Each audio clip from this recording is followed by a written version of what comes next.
Hello guys, welcome back to another product review video, and today I will be reviewing this phone gimbal stabilizer. Okay guys, so today I have the Vimble 2 phone stabilizer, and it fits most phones except for like the iPhone 8 Plus, and it will fit the iPhone 8 Plus and some of the more, and also like the Samsung phones that are a bit more big if you don't have the cases. And I at least know for the iPhone 8 you can fit if you don't. And I at least know for the iPhone 8, if you don't have the case on it, you can fit it in between these mounts right there. You can fit it in between these two pieces right there, because they do also extend. But so yeah, so I'm going to go and tell you the price right now of this. This is a $100 phone gimbal. And the power button is right in the middle right there. And if you just turn that right on, you just hold down the power button and then a blue light turns on. And then the gimbal, well it should, okay yeah, and then the gimbal will just power itself on. And if you also, so that's to do a horizontal shot.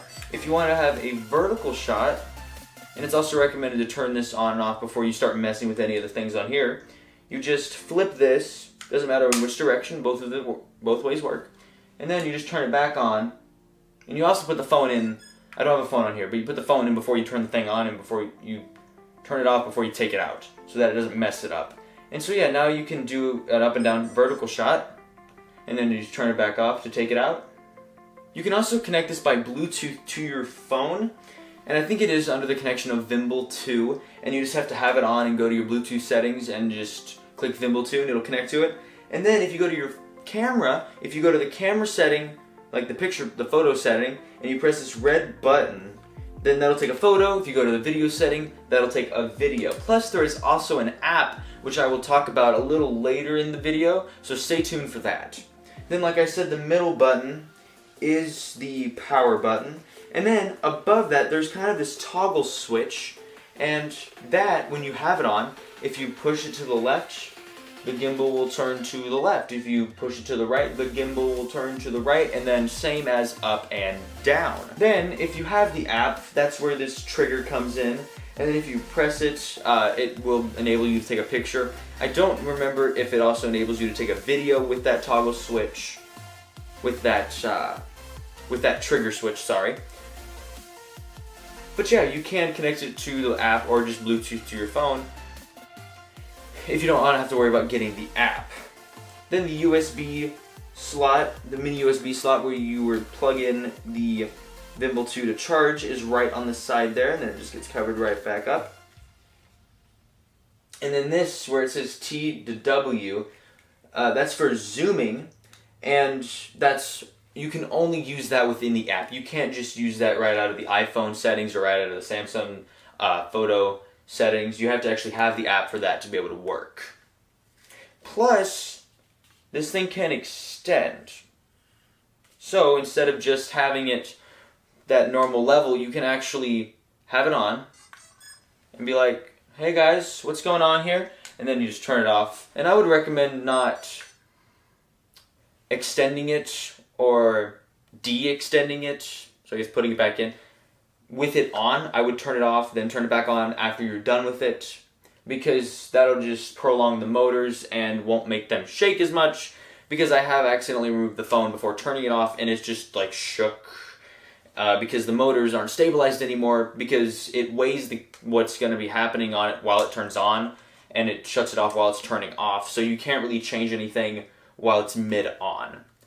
Then if you look where you actually put the phone, there's this thing and it says USB. If you were to move that, it reveals a mini USB slot. Now, what that enables you to do, if you had like an iPhone, and you found a mini USB to an iPhone cable, you can actually plug in your phone right off of this mount, right off of this gimbal, and it just runs off the battery, of the actual gimbal itself, and so there's no other like charging feature. Don't try charging this thing through that slot. The slot's right here, like I said earlier. And so yeah, you can charge your phone off of this, so it's about to be dead, then you just plug it right into there. And it's a little bit harder to do whenever the phone is in horizontal mode, because the bottom of the phone is, of course, right there. Or I guess you could flip it and do it around. But yeah, that is a mini USB, so it's not a regular USB. You'd have to buy a specific cable for that. Kind of at the second axis of the gimbal, because this is a 3-axis gimbal. At the second axis of the gimbal, there's kind of this, it says like 1, 0, and it's kind of like measurements. Where that is, you can just push in. If it's 0, don't push in. You can push in to make it shorter, or pull it out to make it longer. Now when you put it in the case that it comes with, you have to have it as long as possible, or else it just won't be able to fit in the case. So we're actually going to go, I think, outside or somewhere else to test the stabilization of this, and it's going to show you what it looks like with just the phone and with this in use. Okay guys, so I am outside right now, and I do have the gimbal with the iPhone 8 on it. This is not my phone, so it's pink. Not my phone case, so yeah. If we turn it on, we've kind of been through this already. Let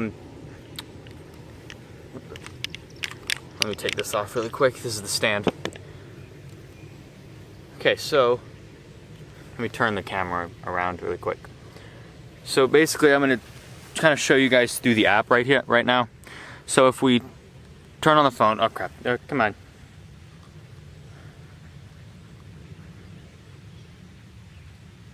Don't want you to show you the password. Sorry. Okay. So you have to go into your Bluetooth settings and reconnect. But this is going to be really weird. That's actually my camera setup, and you can kind of see yourself through yourself, through yourself, through yourself. It's really weird like that, but basically, come on, work with me. Okay, so the record button's obviously right there, and if you Bluetooth connect it, if you look down on the remote right here, this the bottom button, that is the video or picture button, depending on what mode you have it within the camera. And then I think this one, yep, that's what I thought. This thing right here on this side of the camera that has W at the top and T at the bottom, it actually zooms in and zooms out for you. So if we zoom, oh, this is gonna be weird. So we can zoom in on ourselves, through ourselves, almost again through ourselves. Oh boy. Oh my gosh. Ah. When's it gonna end? I think it's after this one maybe? Nope, okay. So, yeah, that's kind of cool. That's a lot of zoom. Like, I don't know, this is messing with my brain right now. But this right here is the joystick, obviously, which I kind of talked about, and it kind of you can turn and go up and down with the camera, or with the phone.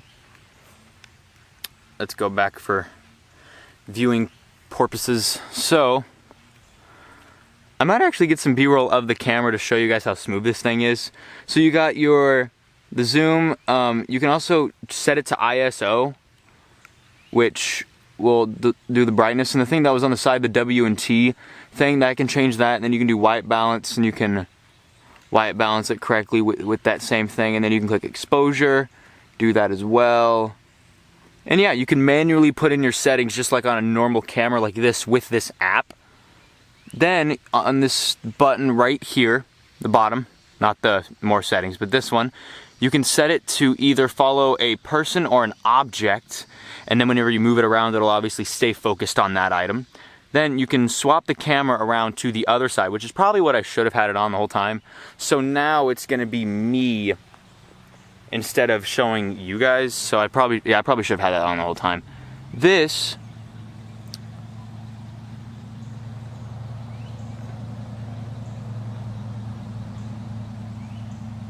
then at the top here, you can pick between 3 choices. You can either lock it on, so if I clicked lock, it would stay in the same position. If I moved it up and down, it would stay straight, so this mechanism will be locked no matter how I moved it. And then if I could do half follow, which is what it's normally on, or you can do full follow. Then on the side right here, you can pick between slow motion, time lapse, and video and panorama. And if you go to slow motion, you can pick the picture quality, so you can either do 720p 240, 1080p 120, or 1080p 240 frames a second. Time lapse, you can pick the intervals, so you can do half a second, 1 second, 2, 5, 10, 30, 1 minute, and 5 minutes from when it'll take the picture for the time lapse. Then if you go to video, you can obviously click the quality again, and you can do 720p 30 frames a second, 720p 60 frames a second, 1080p 30 frames a second, which is what it's automatically on. And then if your phone can shoot in 4K, then it can do 4K 60 frames, 4K 30 frames, and then it can also do 1080p 60 frames a second, which is good for if you want to make your footage slow motion in editing. Then for panorama, there's no settings for it, so yeah. And where are the... Then there isn't actually a option for just a photo, apparently. But since you connect it to Bluetooth, if you want to go to your actual phone camera, you can actually select that where it's on your iPhone or on your Samsung or whatever phone you're using. And since it's connected to Bluetooth, you can actually take a picture and videos on that as well, so you don't have to download the app because this is the app. And then you can focus on different parts and it'll like adjust the lighting for what is necessary. But yeah, enough about the app, because we're actually trying to test if this thing is a good stabilizer or not. So let's go ahead and get into that. And I might just try to do some B-roll of the camera a little bit, because this thing portrays this camera to be really, really cool, really nice in my opinion. So yeah, let's go ahead and get into that, and then I'll go back through, do it without the stabilizer, and compare the differences. So yeah, let's go ahead and start.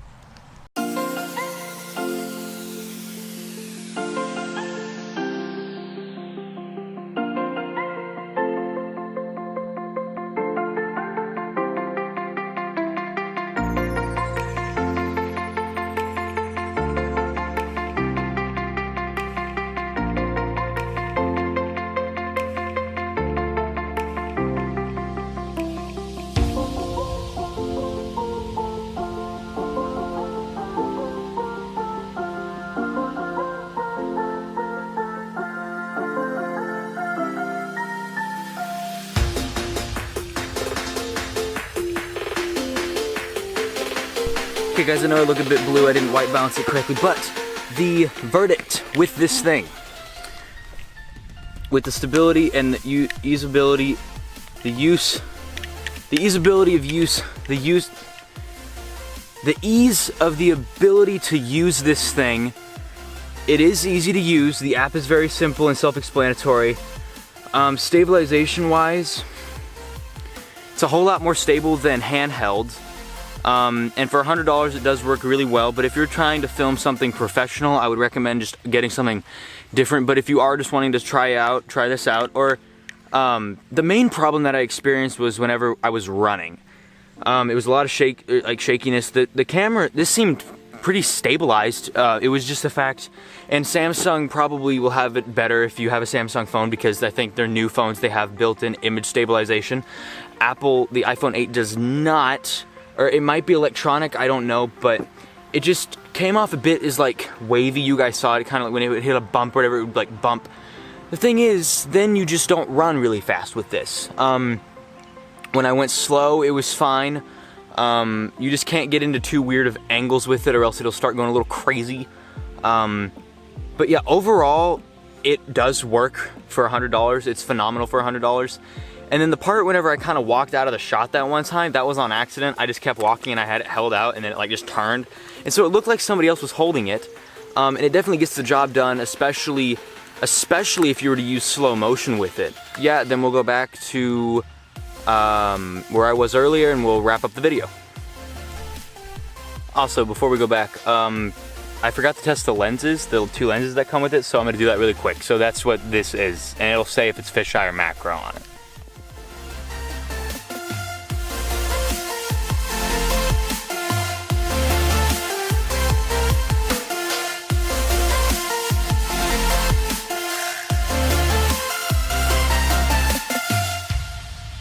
Okay guys, so you guys just saw the tests, you guys saw everything that happened, You guys saw the wide angle and the lenses and everything like that. How stable this thing really can be with running shots, walking shots, with it extended, without it extended. And you guys also saw kind of how the app interface works. So that's basically the end of this video, the end of this review video. This is definitely something that I will be using. Normally I don't use phones though. Normally I just use my Panasonic G7, which works wonders. If you're looking to buy a cheap-ish camera, like a starter level camera, I've definitely picked this one out. The one I have, the Panasonic Lumix G7. It's pretty great. But yeah, so that's the end for this review. If you liked the video, please like, comment, and share this video with people that have common interest with me or with you. And if we have the same common interest, we're in the right you're in the right place, buddy, or ma'am, whichever you are. The link to this product on Amazon will be in the description below. Please go check this out, guys. It's only $100. Plus, it comes with a super sick case that will keep this very, very safe. Extremely safe. The case is great. This is great. The app is great. Everything is great. So yeah, go check that out on Amazon. Please consider subscribing. That would be amazing. Thank you guys so much for watching this video. See you guys in the next one, and have a great day.